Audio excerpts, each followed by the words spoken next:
Well, hey guys, and welcome to Solar Cabin Channel. Hey, I know it's been a while since I've made an off-grid video. Had a lot of you wondering and curious as to what was going on with me, and I've tried to keep you updated on my posts with my channel, let you know what was going on. I've been going through a few health issues. I had a cataract surgery and was laid up from that, was trying to recover from that. But also I've just been kind of going through a phase where I was deciding how I want to go forward with my channel. And things like that. And I'm still working that out as to exactly what I'm going to be doing with my channel. But I thought I'd put up a video because this is a really important issue. It's got a lot of people worried, a lot of people concerned. It's starting to stir up a lot of disturbances in all countries, not just in America. And so I thought I probably need to address this because it's something that some of us who have been around a while, who lived through 2008 and the housing market crash, we'll remember a lot of the same things were going on then, okay? And I'm going to kind of relate this back to that. Not all of you are old enough to probably remember it or were economically challenged by that, but a lot of us were. I started my off-grid life in 2005. At that time, the economy was pretty good. It was pretty stable, and people were making good money, a lot of employment, and big oil booms and things like that. And people were doing really well, including members of my family, some of them who worked in the oil fields and things like that. They were raking it in. They were doing really well. And I had went through a bad divorce and was kind of broke and not doing very well myself. And that's what kind of got me going on my building my off-grid cabin on my own property to try to build up my own sustainability. Because I had been working for a long time in the education field. I no longer wanted to do that. I wanted to try out something completely different, and it's going to require a different lifestyle. And so I didn't really think about it being an off-grid lifestyle, but that's what it ended up being, is building my own cabin, building my own power system, developing a water well, gardening, and all sort of stuff like that. If you follow my channel, you know that that's what I've done. But in 2005, the economy was still doing really well. In 2005, I started getting involved with some off-grid groups and homesteader groups and was talking and helping people out. And we were working together on different ideas for how to become sustainable and things like that. But it wasn't a big movement. It was still a really tiny movement back then. But then around 2007, because I got involved and was posting stuff on the internet and talking a lot, I also started studying what was going on, especially in the stock market, in the news, and in the housing market, because there was a lot of reports and a lot of signs that things were maybe not as good as they looked, okay? And the experts and the economists at that time were all reporting that the housing market was a bubble, and that it was going to burst. It was just a matter of time, and there were warnings. There were plenty of warnings that government could have paid attention to, and they didn't. Okay, on both sides, you know, both parties had some hands in this, in which they could have done some things to have prevented what was going to happen. And what happened in 2007, you started to see the signs, and that's when my brother, who was very heavily involved in the oil industry, and some of my other family members, they were doing really well. And I told them, you guys need to be real careful, because they were really tied up in the stock market. Their 401ks, like everybody else's, were all tied up in stocks. And so I told them, I said, you know, the experts and the economists are saying this housing bubble could burst. And if it does, the housing market will crash and the whole economy will be affected. It won't just be people that are invested in real estate. It's going to be everybody is going to be affected. Well, honestly, they didn't listen, and these are my own family members. They laughed about it. They thought everything was peachy keen, and they were making hand over fist money and stuff like that off the stocks and everything like that they were invested in. Then 2008 happened. Housing market collapsed, and it didn't. And people think, well, it's like it was an overnight thing if you don't remember. But actually, it was a kind of a slow progression from 2008 to about 2010 that it took before we reached the real down point. But in that time, millions, and I do mean millions of people lost their jobs, lost their homes, lost all of their 401k and retirement funds, including my brother and some other family members. They were totally wiped out. And it affected a lot of young people, especially, who had nothing going on. The older people at least had something maybe to fall back on, a house or something like that. But a lot of the younger people who had got involved in the housing market were trying to just get started out in life and get a house and get going and everything like that. They lost it all. And it was in that time that I had started designing and designing, because I was building my own off-grid cabin. I was designing other cabins for people that were interested in, just to help them out, that I really got a lot of interest and a lot of people asking me for affordable housing plans, things that they could build themselves on their own property.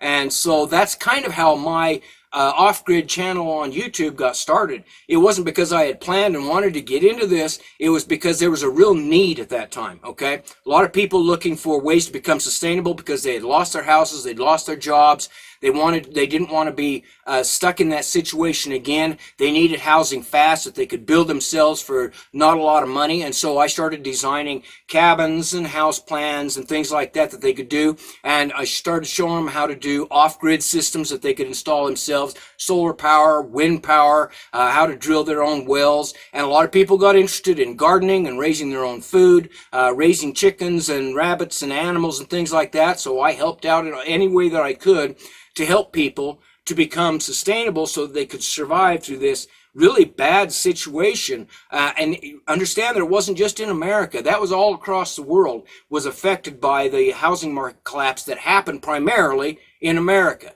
But it still affected everybody across the world. Now, I'm going to tell you right now, if you pay attention to the news, which I do, I spend a lot of time online talking with people and discussing these topics. And if you listen to the experts and the economists, right now we're in a situation, and I'm not going to point fingers because there's more than one cause of this, but because of what is going on with government and a lot of fighting between different countries, there is a real battle that could lead us right down that same path. And the experts and economists are predicting that we could be entering a recession and going into stagflation. Now, I want to explain that because a lot of people, stagflation, what the heck is that? Well, let me give you the definition of what a recession is and what stagflation is. Okay, a recession, according to the National Bureau of Economic Research, is a significant decline in economic activity spread across the economy that lasts more than a few months. Generally, if it lasts up to 6 months, that is considered a recession, okay? And it can be a recession just in some parts of the market. Other parts may still be okay, but it's a recession that is significant decline across the markets that lasts up to about 6 months. If it goes longer than 6 months, that is considered a depression. Now, we haven't had what they call a depression, even though I would say 2008 to 2010 definitely should have been called a depression. But you may remember the stock market crash of the 20s, that was considered a depression, all right? But what you can get with a recession is you also get stagflation. So let me give you the definition of what stagflation is, all right? Okay, stagflation is an economic condition where inflation increases, that's your prices, where inflation increases while the economy shrinks. That's your GDP. That means how much money the economy in your country is bringing in. It's shrinking. There's not as much money coming into the country or as much production in the country to produce GDP, which is what the government operates on, what helps all businesses, funds all banks, and gives you your small business loans and takes care of farmers and things like that. That is all contracting, and then it's characterized by high inflation, high unemployment, and a slow economic growth. Now, the experts and economists are all predicting that we are very likely heading into a recession, and we are probably going to hit stagflation. Now, that means that both things are going to happen at the same time. We're going to go into a recession that could last 6 months or longer, and we're going to have, along with it, high unemployment and high prices and high inflation. That's a triple whammy, okay? That is a triple whammy to people because it will not only decrease things like the stocks and things like that everybody's invested in for your 401ks and your retirement, or what you maybe have been gambling on for your future instead of putting it into savings or something like that. Those things are all going to be reduced. But even the people who aren't invested in the stock market are going to see higher prices and may lose their jobs. All right. And if you lose your jobs, then what happens? Okay, it also affects the housing market. If people can't pay their rent, they certainly can't buy homes. We're right back in almost that same situation that we were in 2008. All right. And so we're going to have a number of people, maybe a lot of people who are suddenly without a job and can't afford their rent or their house and going to be homeless. Okay. That really concerns me. And that's why I'm making this video, because I see this potential. Now, I'm not a doomsayer. And I'm not an economic expert, and I can't say for sure, oh, this is absolutely going to happen and you should rush out and do these things. I'm just telling you that all of the signs are there, for just the same way that they were all there in 2007. And our government, unfortunately, is bashing against each other's heads so much with their own agendas that they are not seeing the signs. They're not listening to the economic experts. They're just pushing, trying to get their own agenda done. And the result may be that they do not react, because it does not look like they're going to react. And in fact, some cases, and many of you may disagree, but in some cases it looks like they're intentionally making it worse, pushing us even closer and more likely into ending up into a recession and stagflation, and hopefully not a depression, but it's sure looking like we could head that direction. All right. So I'm really concerned.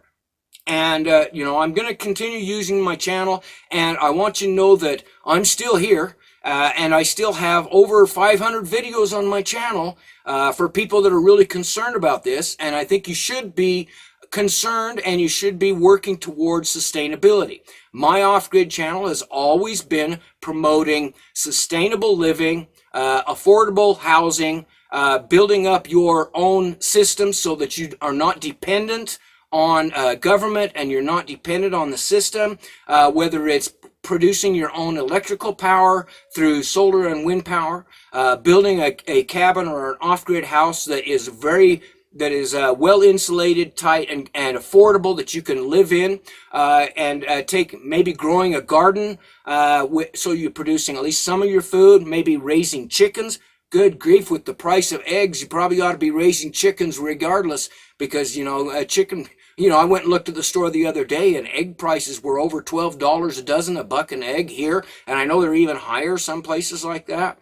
And so those are all things that you may be wanting to consider really carefully and thoughtfully about being prepared in case this goes south. If you haven't looked at the stock market today, you might not want to, because over the last couple of days, it is just really, really taken a beating. Now, I have never invested in stocks. I take that back. I invested in chickens, rabbits, had some cows, some goats, and some horses at one time. But that's the only stocks that I've ever invested in. I've never put my money into a 401k. I ran my own business. I put my money into my own homestead. That's what I recommend, especially for people who are looking for sustainability. Put the money into your own homestead, into developing the systems that will reduce the amount of money you need. If you don't need much money, if you have your house and it's paid for, okay, if you have your own power system, even if it's just an off-grid small system, and the utilities collapse, and you can't afford your utility bills, if you got a small off-grid system, you're still going to have power for your house. If you got your own water system, whether it's a water well or collecting rainwater, then you've got your water covered. If you can grow a garden and raise chickens, maybe goats, maybe have a milk cow if it's possible, then you have at least some of your food. All right? If you eliminate those expenses, you don't really need a whole lot of money to live on. Okay, and so you can ride out this possible recession and stagflation. And like I tell off-gridders and people everywhere, the reason I went off-grid and why I recommend off-grid living for so many people is because off-gridders will survive the bad times and thrive in the good times. Okay, folks, I hope I haven't scared you too much, but I want to put a little bit of fear into you, especially those of you who may be heavily involved in the stock market and have your fortunes tied up in that, or if your 401ks are tied up and your retirement funds are tied up, because it takes a long time to rebuild those funds if something happens, and they may not be available. Another thing I would suggest is you maybe put some money aside in cash just in case things go south and it affects the banks, and you may not be able to use a credit card or a debit card, and some of the programs that you may be relying on, Medicaid, food stamps, chips, that sort of thing, they may be on the chopping block and they may not be around to help you. Okay, folks, I know this wasn't the happiest video that most of you are used to me seeing, but I think it's also time that I speak up and let you know how I feel and what I'm saying, and let you know that I am still here. My videos are still on my channel. You're welcome to go and learn from them, and if you have anything that you would like to see me do in the future, please put it in the comments. And I am looking for ideas as I go forward with my channel to see exactly what it is that I can help people with. All right, folks, have a great day.